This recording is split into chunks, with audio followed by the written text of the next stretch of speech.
Welcome back to Conscious Ambition.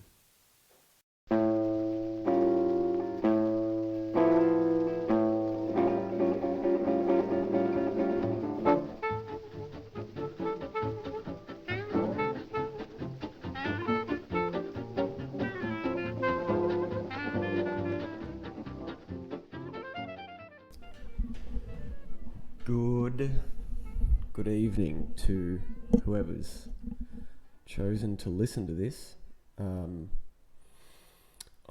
coming to you from my garage at my new house that I'm living here in Brisbane, and it's a day after the podcast that Josh and I recorded at a lake, next to a lake, where we had two beach chairs or camping chairs, and we chose to do about an hour and 15 minutes, although my laptop ended up dying, which is why when you do hear the podcast, it will cut off suddenly, and we didn't realize it until not too long after it cut off. I think within about a minute or two, which was lucky considering I wasn't paying attention for 10 or 15 minute snippets. And once we realized it had cut off, and my laptop had died, we weren't sure if it was going to continue or if the file would have saved, but you quickly accept that could be a potential, and I thought to Josh that it would be worth doing a reflection on the conversation.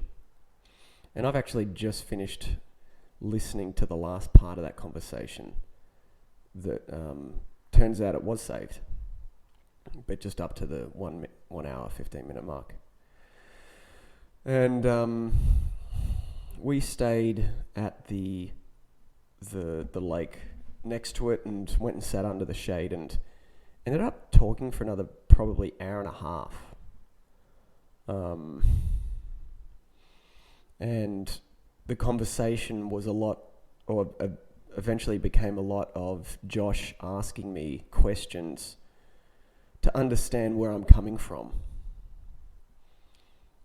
And in reflection, especially listening to our conversation, it was obvious that at times we were really struggling to understand where the other person was coming from,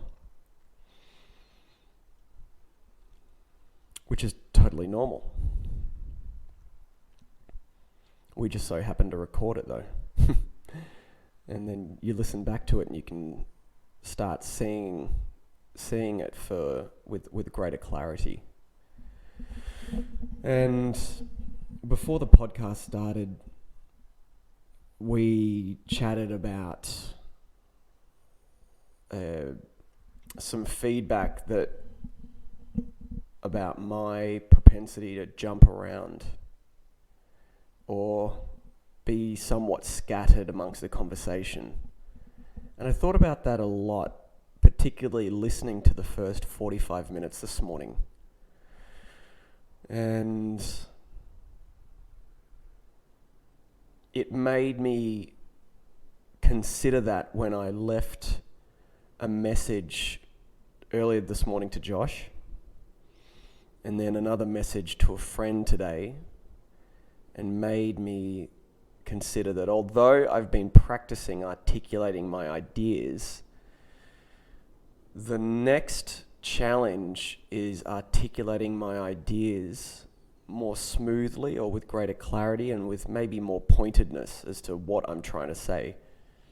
Because I had to relay, I think, to Josh, and I totally admitted it and acknowledged it at the start, ironically before the podcast, that I do understand I'd be somewhat scattered. If I have a thought or an example jump into my mind as I'm trying to explain something, I'll then start to explain that thought or example as to why I feel it's relevant to what I'm saying.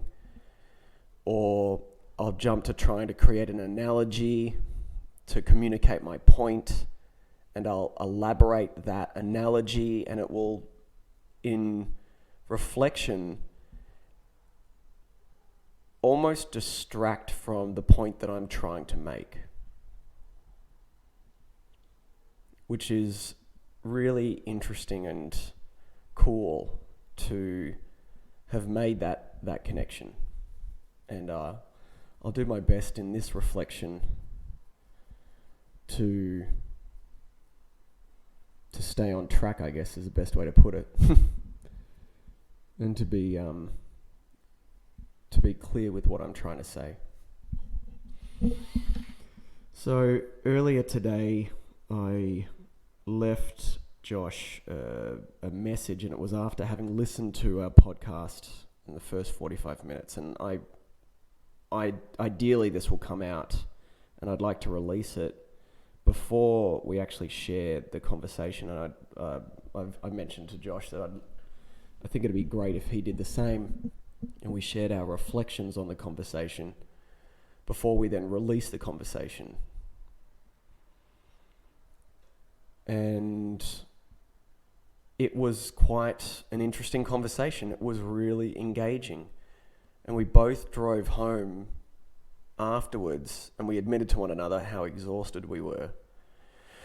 And it might have been from trying for such a long time. Not that it was, we have great patience with one another, but we were trying for hours to communicate where we were coming from and what our point of view is on a theme, and then listen to the other person. And naturally in a conversation, you're thinking about what they're saying and how it's not along the lines of what you're trying to get across. And I even think about it that I actually avoid saying yes or no, or being so exact or straight with agreeing or disagreeing. And I also want to admit that I was a bit of a prick to Josh this morning. I think I either called him a fuckhead or a fuckwit.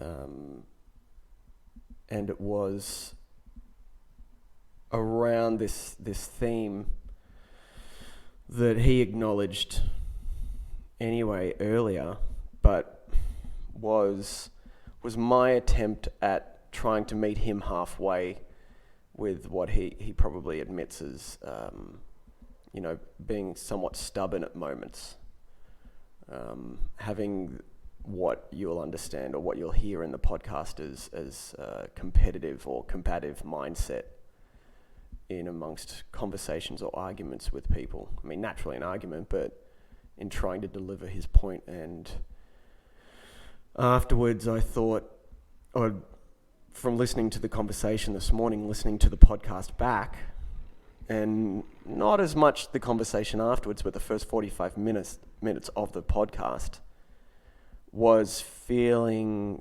that there was just a butting of heads, and also remembering this energy that I was seeing in him come up when he felt like it was a defense that he needed to mount in opposition to what I was trying to get across, which is totally normal.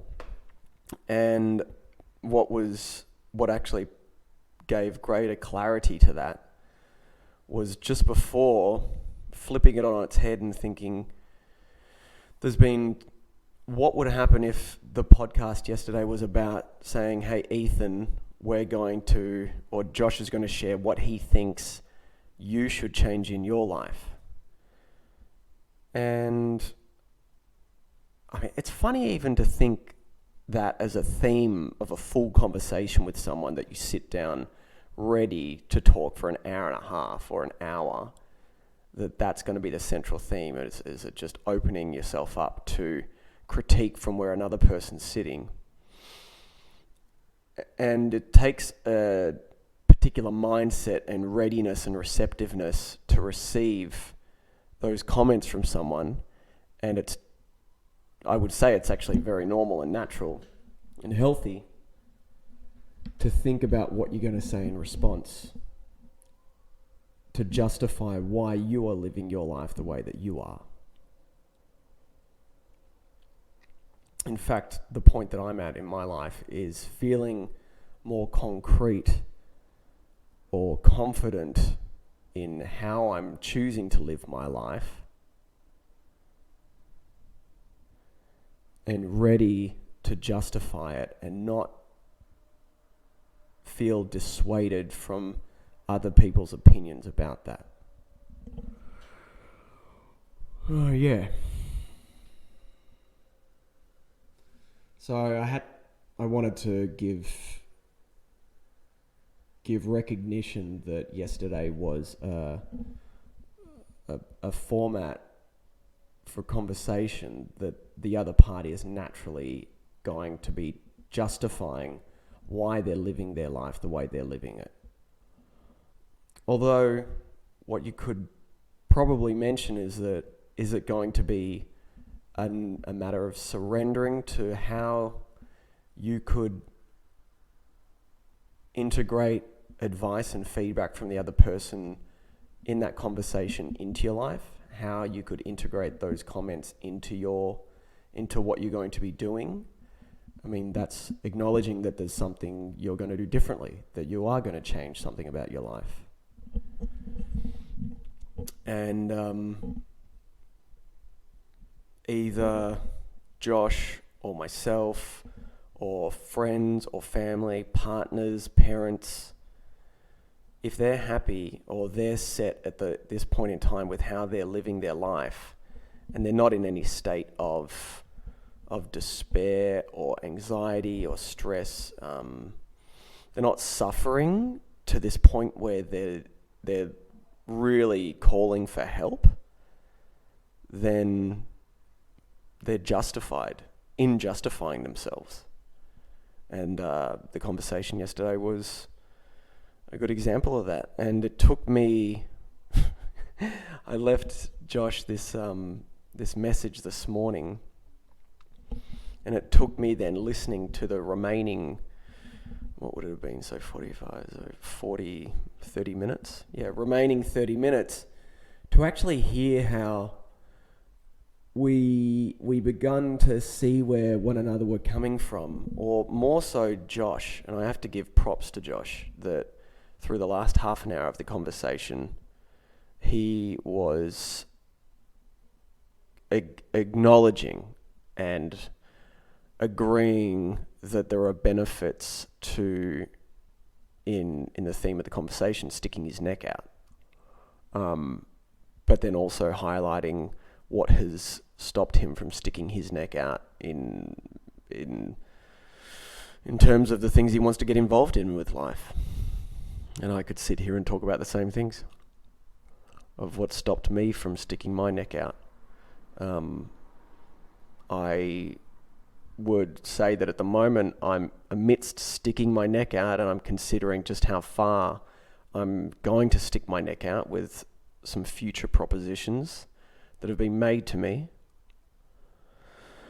and being reticent, scared about what the future holds, whether I'm ready to accept what the plans are, what the future holds, I'm in talks with other people about.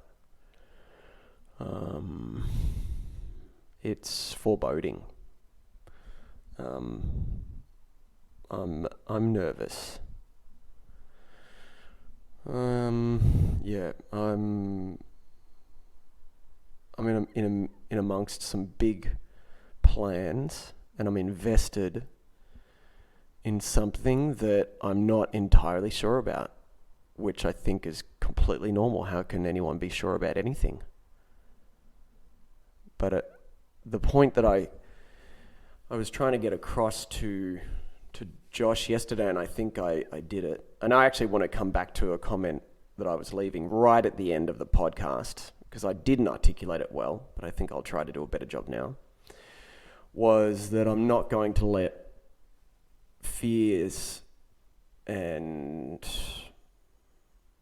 reluctance is the word I've been looking for a while. There you go, reluctance.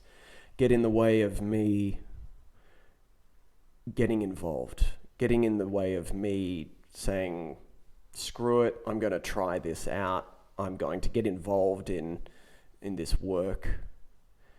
And whatever comes, comes. Whatever failures, hardships present themselves, I'll deal with them when they come, but I can't let the thoughts of those things get in the way of me actually actively participating in this, of getting invested in this day after day of this work and seeing what comes out of it, because I could draw on different analogies, but I won't, through my life, that it was only when I got involved and put the fears and reluctance to the side that I started to see what I gained out of these things. Gained out of starting to exercise to lose weight. Gained out of pursuing osteopathy. Gained out of becoming a teacher. Gained out of even, starting to record Josh and I and label it as a podcast and putting it up for the whole world to listen to it. There's plenty of reluctance around that, or there was around all those things. And at the end of the conversation, Josh was prompting me, and I think I didn't get to clearly state it at the end, but he was asking, you're making the point that I'm looking for validation. I'm seeking validation from people, and I care. And he wants or has wanted me to admit that I care what other people think. And I want to clearly say that I care what other people think of who are important markers for me and reference points in my life, such as my partner, such as my employer, such as my friends, because I see through them a validation of myself. And it's not through their accolades. I don't know if that's coming across as strange, but it's what I'm looking for, external validation. From what I wanted to clear up, I guess, is that I'm looking for that external validation, but merely as markers that I'm creating self-validation, because it's the right people in my life that are giving me those accolades and encouragement along the way. And it's from those particular people saying that, good job, I believe in you, I'm proud of the person that you are, that I am then becoming proud of the person that I am. And you can do that. I don't know, maybe I haven't thought about this. I'm just quickly thinking about this now. Maybe you can do that yourself. Maybe you don't need people to validate your life. But unfortunately for me, however, for me, in my life, I'm involved with people. I've chosen to be a partner, and I seek the validation from my partner as to whether I'm being a good partner. And she regularly validates me, or she regularly acknowledges that I'm a good partner, or I'm a good husband, I'm a good father, or I'm a good person. And from an employer, that I am a skilled practitioner, or I'm a knowledgeable person. And it's not like I've chosen any employer. It's taken me years to find people along the path that I respect initially, or that I do respect, and then to hear them give accolades to me, to then realize that I'm doing something right here in this space that I've chosen to participate in, and these comments along the way act as some form of assurance that I'm doing something right. And it might not be everything, because there's so many things that you're involved with in life that they're just markers along the way to me feeling out that I'm creating this life for myself that I'm proud of. And they're just markers, these comments. And so, I mean, you could probably argue there's different markers that you can create in life to give yourself validation. But for me, community has become a big part of that.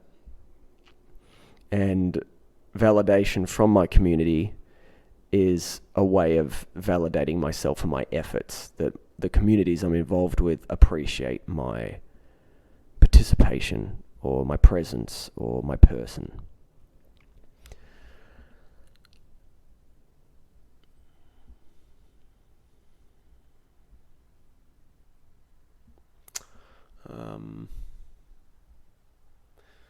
Didn't want to leave anyone hanging too long, but I feel like some silence is necessary. I just had a final thought that I wish to share.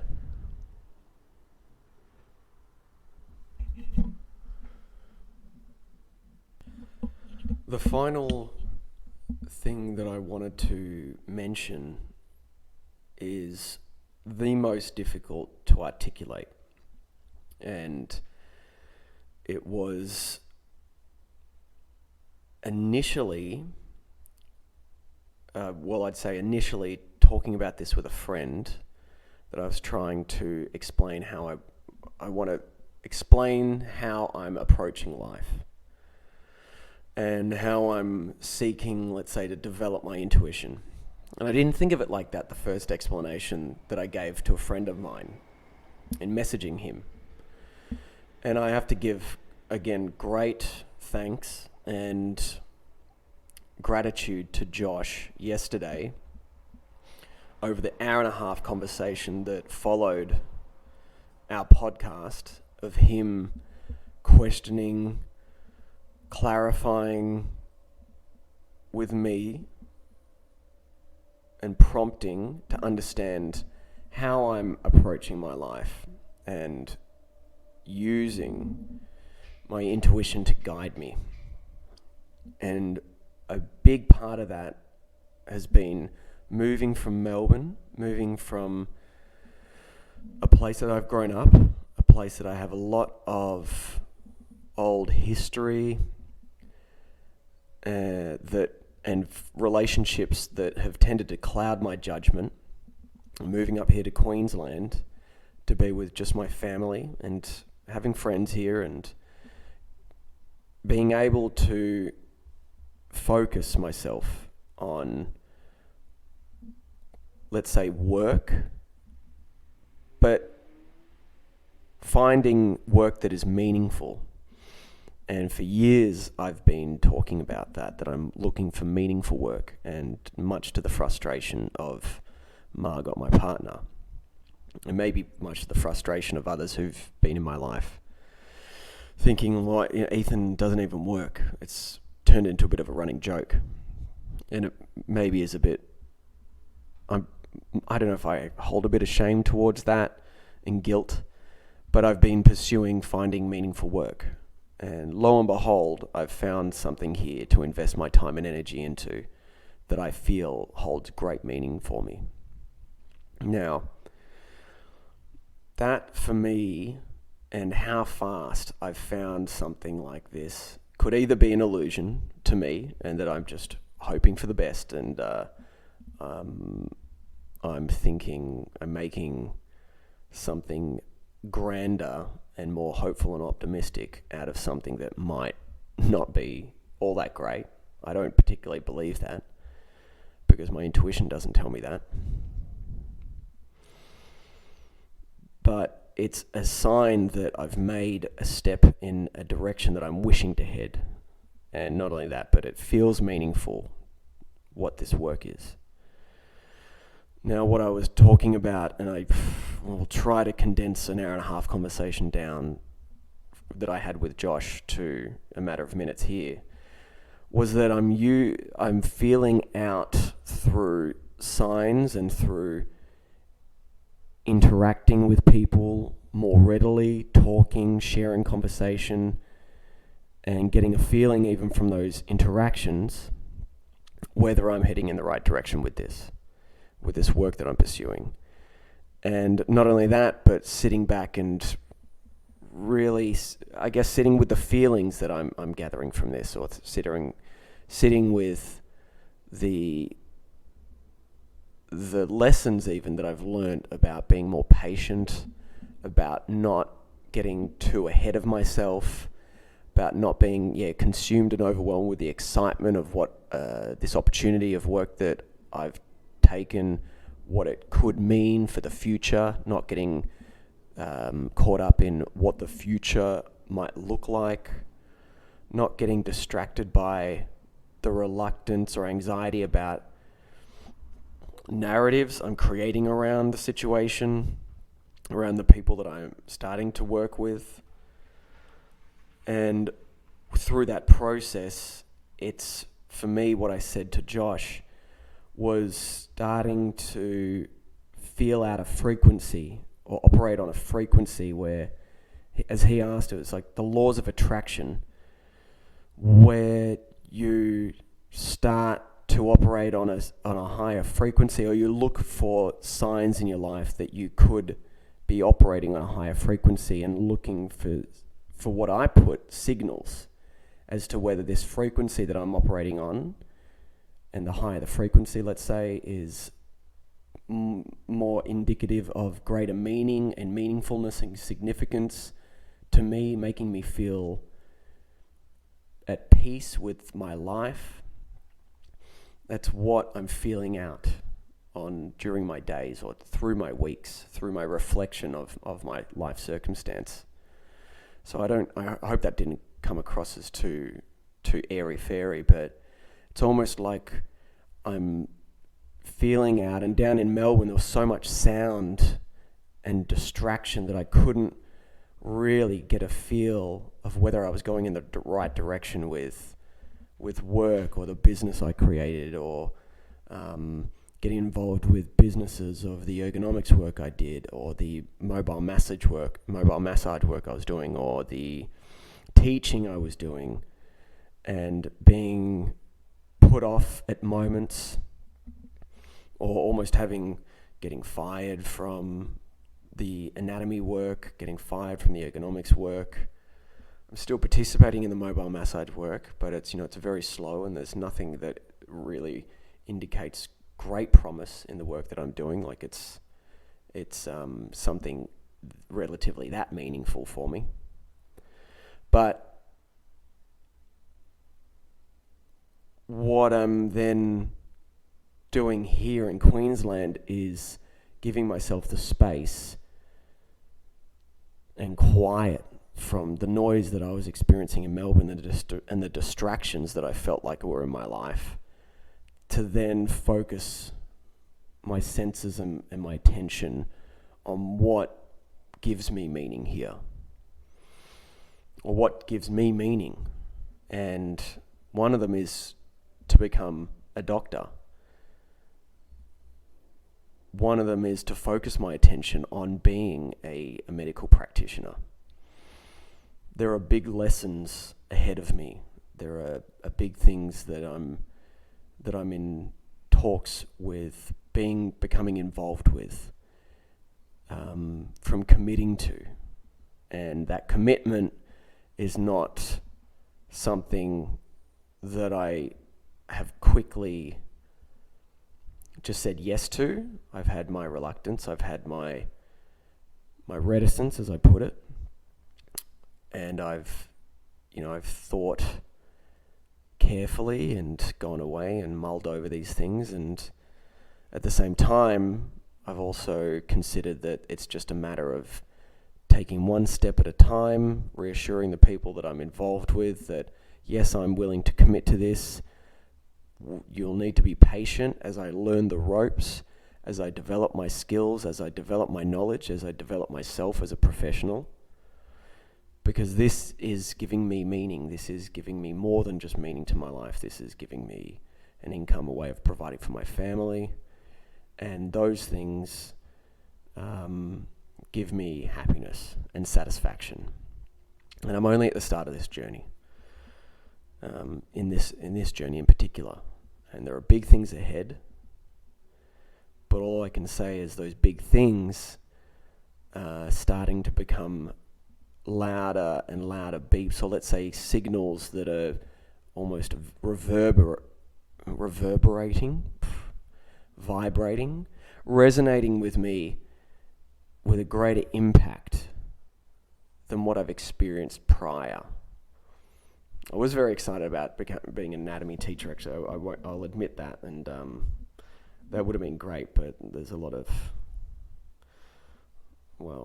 that just didn't come to be, I guess I'd say. I'm not going to be so definitive with saying why that didn't fit, because I loved being an anatomy teacher, but it just didn't come to pass. And this is in another outlet, or this is yet another path, an opportunity that allows me to become the professional that I'd love to be. So I'm just going to leave it there. I hope that this provides some clarity as to the conversation, acknowledging that I did feel I was somewhat scattered with the points that I was trying to jump across to at different moments with Josh and amongst our conversation. But I would just leave you with the comment that I thought that conversation was very revealing and actually went so many different places, and I'm actually proud of it, even though it was a little disjointed or maybe a little heated, and maybe conveyed our lack of ability to understand one another at that time. But perhaps, like I said, the theme of the conversation was almost, destined. The whole point was to have difficulties in understanding where the other person was coming from. So, I'll leave it with that, and stay well. Hello. And thank you for clicking on Josh's reflection and for the willingness to give it a listen. Much appreciated. So Ethen proposed to Margot a couple of years ago when they got married. That's my joke. What I was going to say is Ethen proposed to me that we should do a couple of reflections of the podcast that we did a couple of days ago.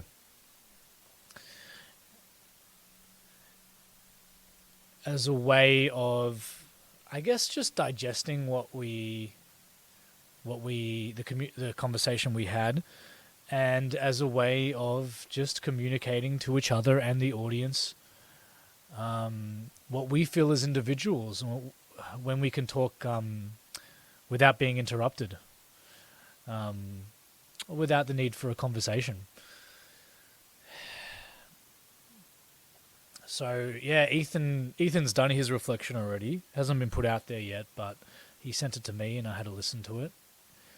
And I actually thought that I was going to take another couple of days to record it, but listening to his actually inspired me to record mine, because it was actually brilliant listening and inspiring in many ways to hear him talk so candidly about our conversation a couple of days ago.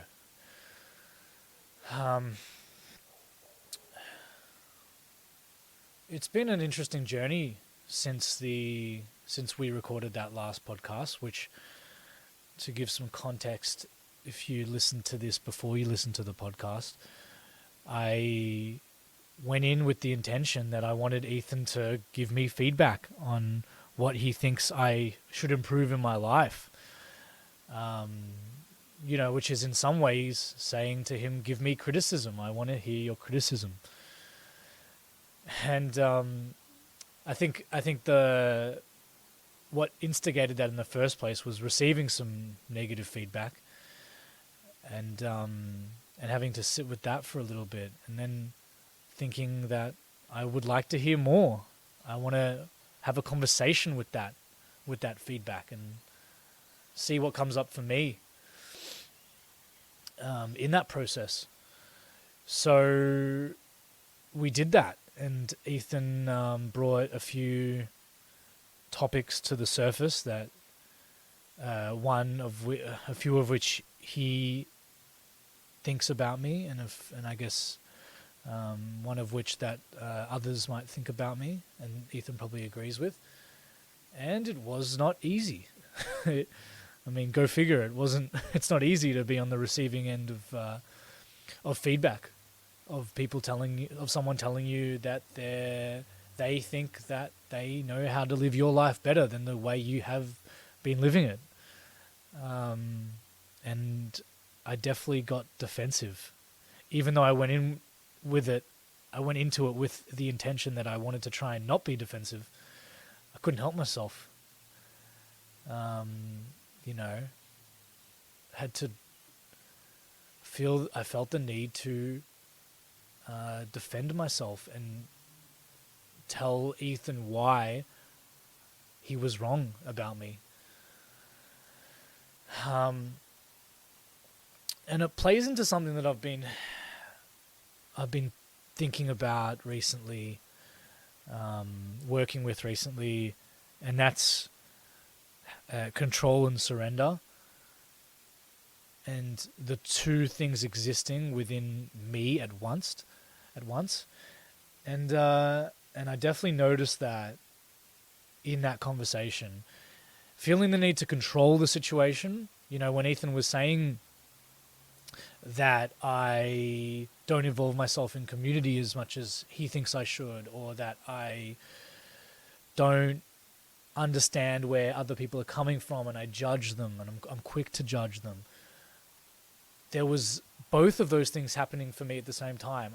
If you listen to the podcast, I do feel like there were times where I was surrendering to it, and I really wanted to just admit and accept and be like, yeah, you're right. And what do I do in this situation?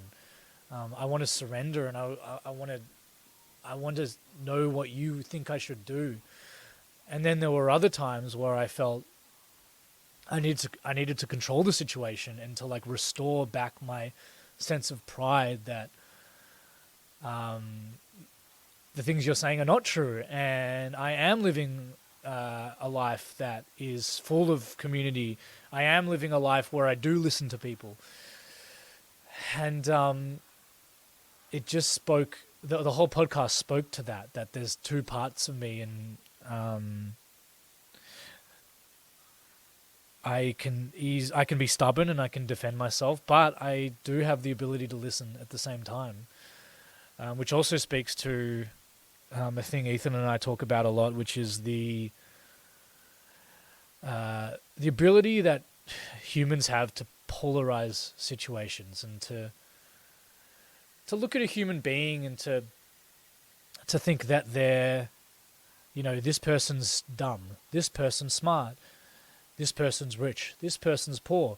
But it's just such a polarizing way of looking at a human being that is so complex and has negative things and positive things, which aren't even negative and positive. They just are. And we can polarize human beings so easily. And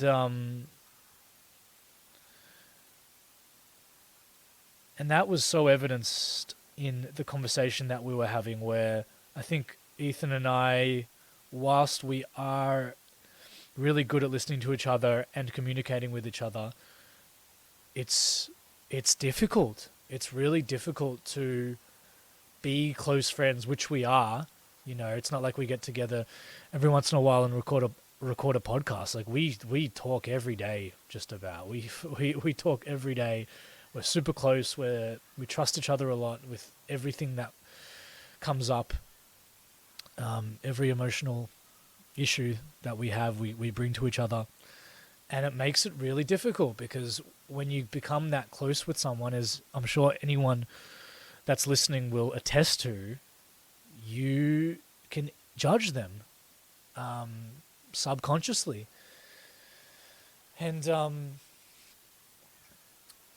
it's a normal thing. It's a very normal thing to judge one another. It's another thing, it's another thing to not polarize, to say, I'm judgmental, you're judgmental. There's a complexity around that whole experience that I want to acknowledge.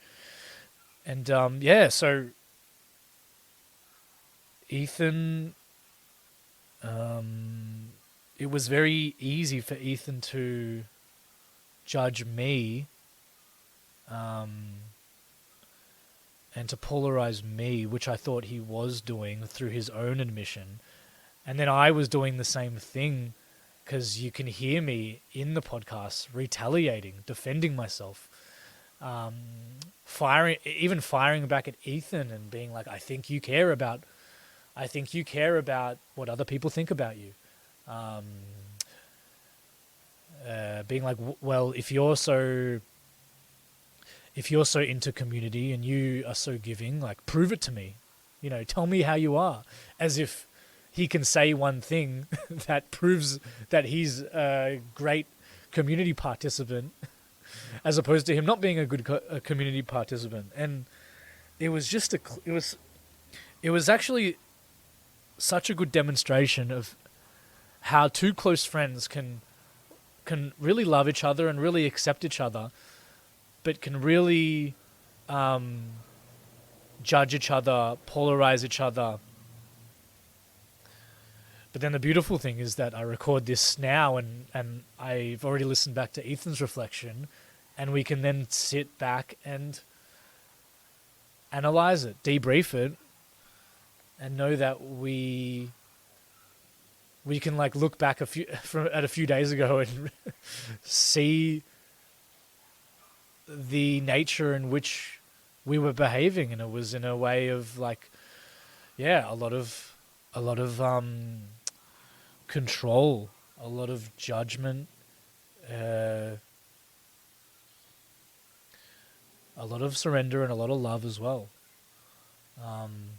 Which, in the midst of it, I didn't really know what I was experiencing. So yeah. I'm going to take a pause.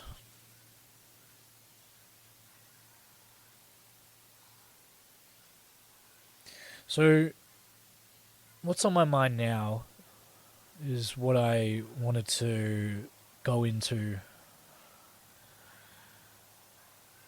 And I think that I want to talk about the part of what Ethen said to me, the feedback that I received that I agree with, and how it makes me feel, and how it's sitting with me right now. So I think there were a few key points that got to me. I think when Ethen says that, he said a few times that I'm not as willing to stick my neck out as he is, let's say. And that gets to me. That's a sensitive spot for me, and one that I feel resistance to. And in the podcast, I can't remember what happened, or even if that part was recorded, but I definitely would have felt the need to defend myself and argue that with him. But yeah, it's a sensitive topic for me, and I don't know what it is that's at the heart of that. But I guess I don't want to appear that I don't face my fears, that I am weak, that like I'm a guy that just rolls over and is nervous constantly, but incapable or unwilling to face my fears. It's like a sensitive topic for me, and it makes me think that it's a part of myself that I must criticize if I'm so sensitive about it. I must not be okay with it within myself. The part of me that is weak, the part of me that doesn't face challenges head on. I don't like that part about myself. So I think when Ethan says stuff like that, it's triggering for me, because I think that, yeah, you're right. I don't face my challenges the way I want to. I'm not living up to the expectations I place on myself. So therefore, it's triggering.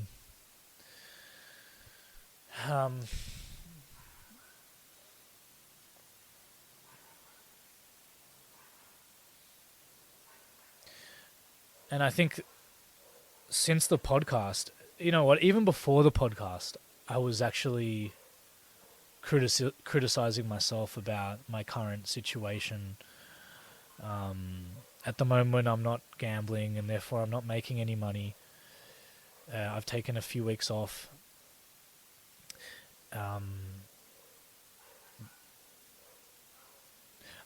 There's a lack of purpose. There's a lack of meaning. So it's definitely triggering for me when someone doesn't just tell me, but actually illuminates that this is what's going on right now. Like, yeah, you're not. Yeah, your life lacks meaning and lacks purpose at the moment, and it becomes. I become conflicted in my mind, because there's as I said, not to. That's a way of polarizing it, to say I'm weak. I'm not facing my challenges, but it's more complex than that.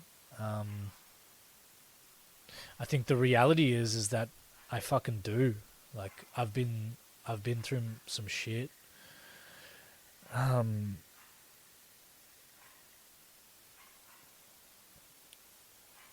It might not seem like it from the outside in, and I might not even see it a lot of the time, but I've faced some shit, like I've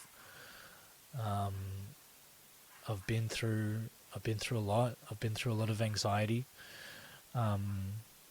panic attacks, periods of depression, and from the outside looking in, it might look like I'm lazy and not hardworking, like a bludger, and I tell myself that a lot as well, especially during these periods where the way I make money, and the probably the one thing that brings me not true meaning, but like a real consistent feeling of purpose isn't there.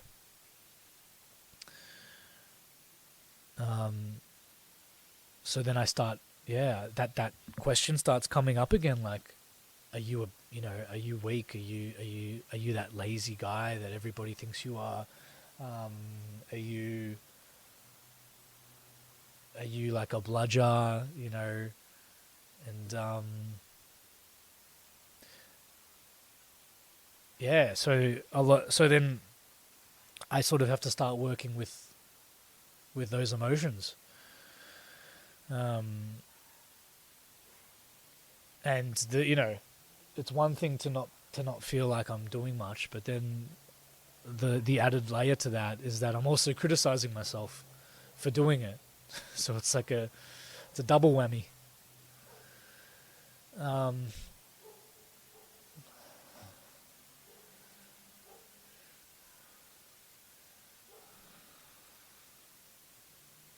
Sorry, I just had to pause for a second because I just saw the neighbor walk past, which doesn't happen very often. Very strange. Just because they're on like multiple acres, and they very rarely come to the fence where I am right now. So, very sure. I looked to my left, and that was very strange. Which means I've lost my train of thought. And maybe it happened for a reason. Maybe I was meant to move on to something else. But yeah, it's come back to me now. I wanted to change the course of what I was saying because, as Ethen would say, empowerment, self-empowerment, and the law of attraction. I don't know. He doesn't talk about the law of attraction, but I think as we discussed the other day, I think he strongly believes in that sort of idea. And the things that I say back to the part that Ethen pointed out as a thing that I criticize myself over is that I can be patient. That there is no rush to launch into anything.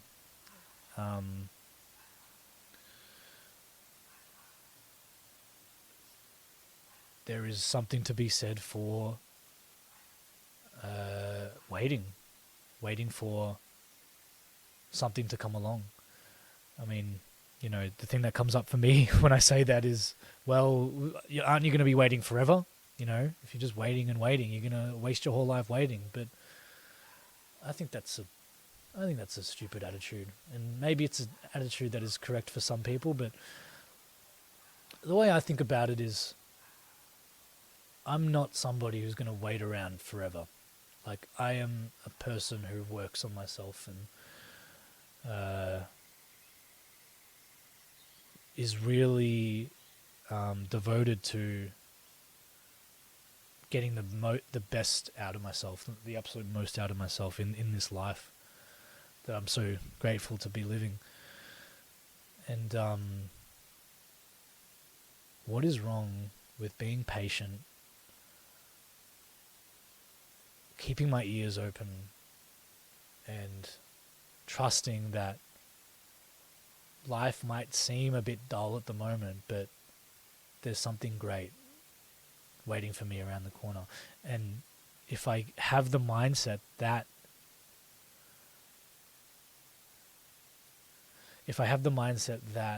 something is coming, and the world is great, and the world is giving and generous,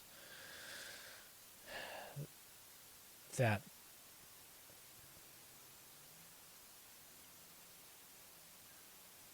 good things are coming to me, then there's no rush, Then that voice sort of loses strength.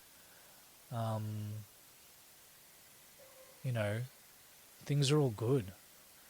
Like, I'm sitting in my I'm sitting down. It's downstairs, but this downstairs area links to the backyard that I'm living at right now, and it's beautiful. It's beautiful. If I can paint the picture, it's very green. I'm looking into a forest. It's a legitimate forest that I get to look out to every day, and I get to meditate in front of. Flowers, bees and flies and spiders and horses next door. Like, it's beautiful. It's such a fucking amazing thing that I get to live here, and I'm living the life that I get to. And if this is waiting, then waiting is pretty fucking good. If this is being patient, then fuck yeah, I'm going to be patient. Like, why do I have to do anything? Why do I have to do anything?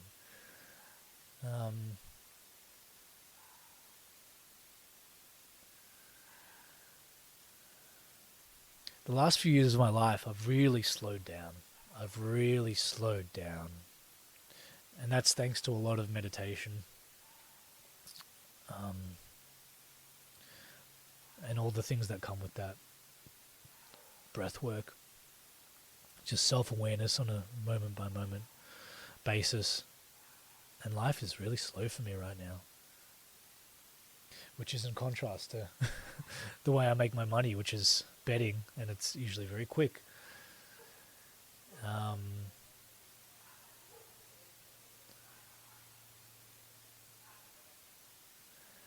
So when I talk to people, when I talk to other people in my life, and they look at my life like the way Ethen does, and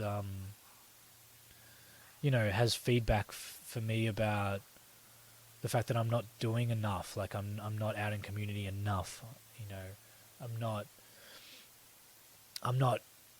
as far along as I should be with understanding people.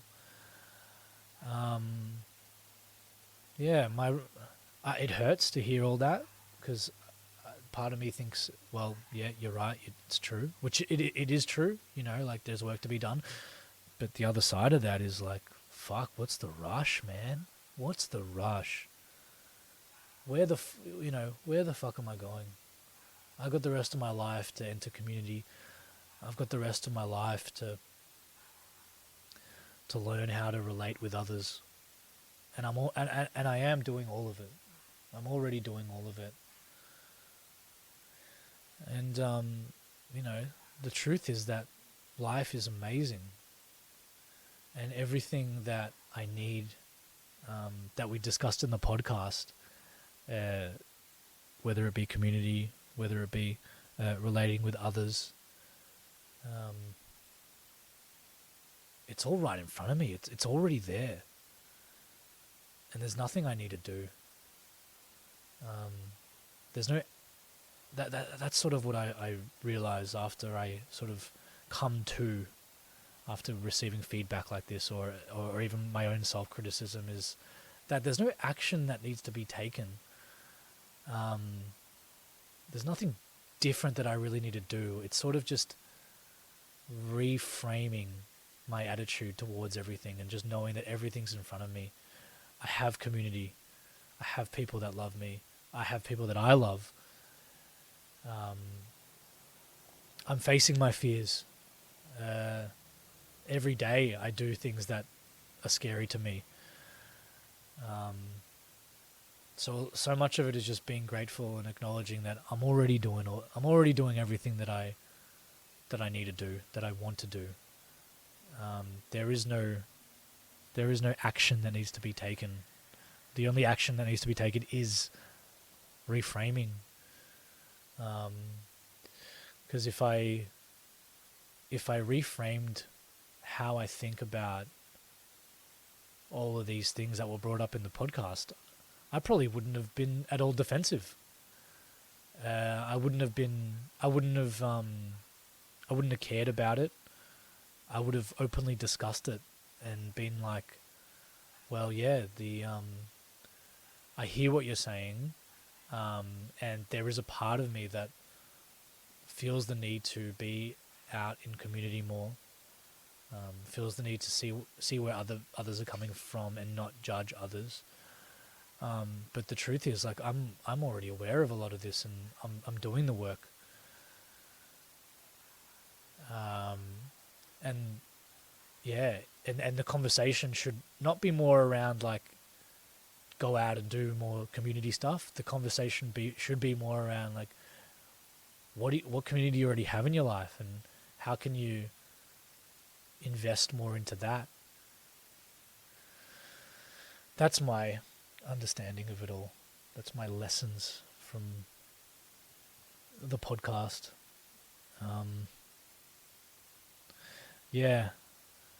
There's a lot around... I was thinking today a lot around self-criticism.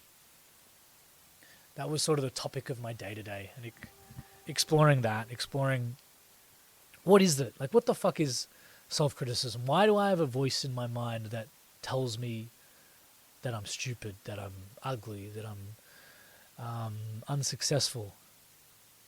Like, why do I have that? And is it serving a purpose? These are questions that I have, and I'm trying to answer. A thing I've been doing with my therapist over the last year and a half now is having a conversation with that critic, giving it a name, giving it an identity, having a conversation with it, and seeing what it's like to be in conversation with that critic, and even acknowledging that the critic has a voice and is trying to say something. It might be hurtful, it might be painful, but it's somebody as well. It has a reason why it's like that.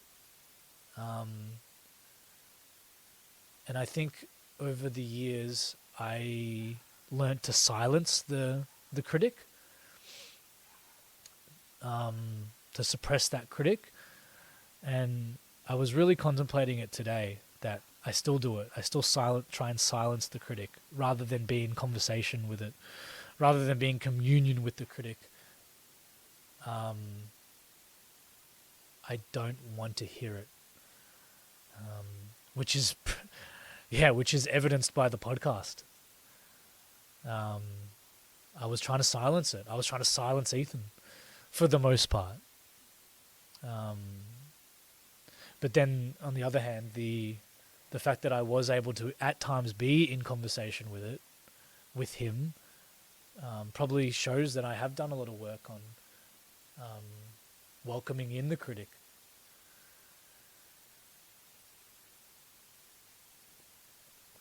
I feel like that's going to be a really important next stage in my development as a person, is learning to be with that critic.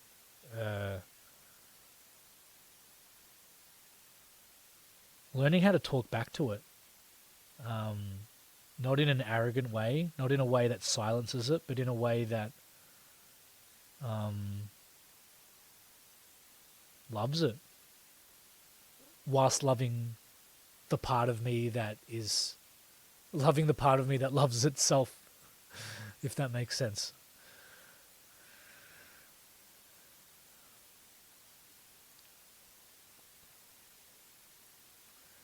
Yeah. These self-reflections are pretty fucking therapeutic, I must say. And they generally follow the same trend for me. I spend the first 15 minutes talking about how shit I feel, and then I spend the second 15 minutes talking about why I don't need to feel shit and why life is awesome. And I think that's a great way to be, because life is pain and suffering, but life is all fucking beautiful and awesome at the same time. And yeah, that's sort of what conscious ambition is about, being conscious, which brings up everything, the good and the bad, just being conscious of all that is, whilst being ambitious to figure it all out.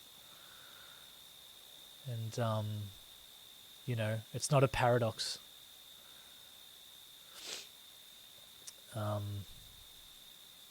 Conscious ambition is not a paradox. You can be ambitious and conscious at the same time, and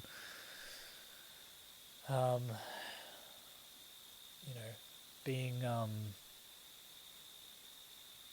suffering and pain and all the shit that we go through is not a paradox to the beauty of the world as well. It's all together. So yeah, thanks for listening. I'll catch all of you guys later.